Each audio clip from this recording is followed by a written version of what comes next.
উপস্থিত বিএনপি এবং তার শরিক দলের নেতৃবৃন্দ, আমার সামনে উপস্থিত বাসাটি ইউনিয়নবাসী সকলকে আমার ব্যক্তিগত পক্ষ থেকে এবং ময়মনসিংহ দক্ষিণ জেলা বিএনপির পক্ষ থেকে সংগ্রামী শুভেচ্ছা ও অভিনন্দন। সকলকে সালাম, আসসালামু আলাইকুম ওয়া রাহমাতুল্লাহি ওয়া বারাকাতুহু।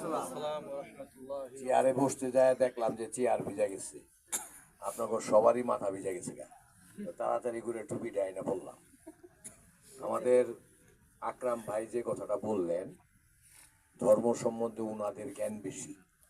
ওনারা উলামায়ে কেরাম, ওনারা ধর্ম নিয়েই সারাক্ষণ থাকেন, ধর্মের কথাই সব জায়গায় প্রচার করেন, ধর্ম নিয়েই কথা বলেন। আমি আর ওনার কথার সাথে ক্রসও করতে যাব না, ওনার কথাকে আর বাড়াইতেও যাব না। ধর্মের কথা হয়েছে, আমরা এখন রাজনীতির কথা বলি। ওনার কথা শুধু একটা জায়গায় আমি কোট করতে চাই, সেটা হচ্ছে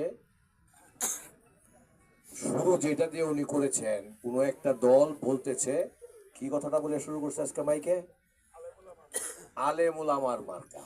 এইটা উনি মানলো না, আকরাম সাহেব এটাকে মানলো না যে এটা আলেম ওলামার মার্কা দাঁড়িপাল্লা হইতে পারে না। উনি কিন্তু আলেম মানুষ। এর জন্য এবি, এলডিপি, গণসংহতি, এনসিপি, এসএসডি, সিপিবি কোন দলে বলে আমার পার্টি না? একটা দলে বলে আমার পার্টি না।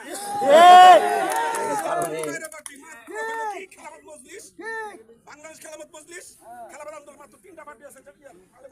এই কারণে আমি ওনার কথাটা চাইলাম না। উনি যেহেতু বলছে এটাই সঠিক নাকি, উনি ধর্ম নিয়ে চর্চা করে, ধর্ম সম্বন্ধে জ্ঞান রাখে, ধর্ম সম্বন্ধে পড়াশোনা করে এই জায়গায় আসছে। কাজে ওনার কথাটাই সঠিক আমরা ধরে নিই। আমাদের নেতা তারেক রহমান সাহেব,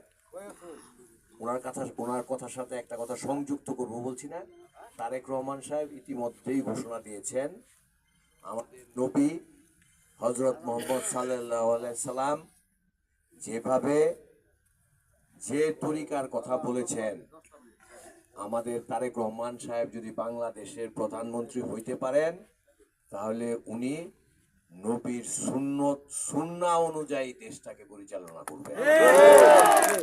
এরপরে কি হুজুর আর প্রয়োজন পড়ে তারেক সাহেবের? আর কোনো প্রয়োজন পড়ে না। যাই হোক, ধর্ম সাবজেক্টে ধর্মীয় লোকরাই কথা বলবে।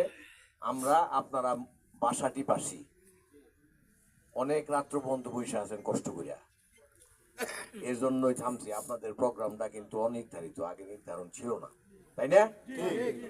আপনারা মুরব্বীরা কষ্ট করে আইছেন, এই জন্য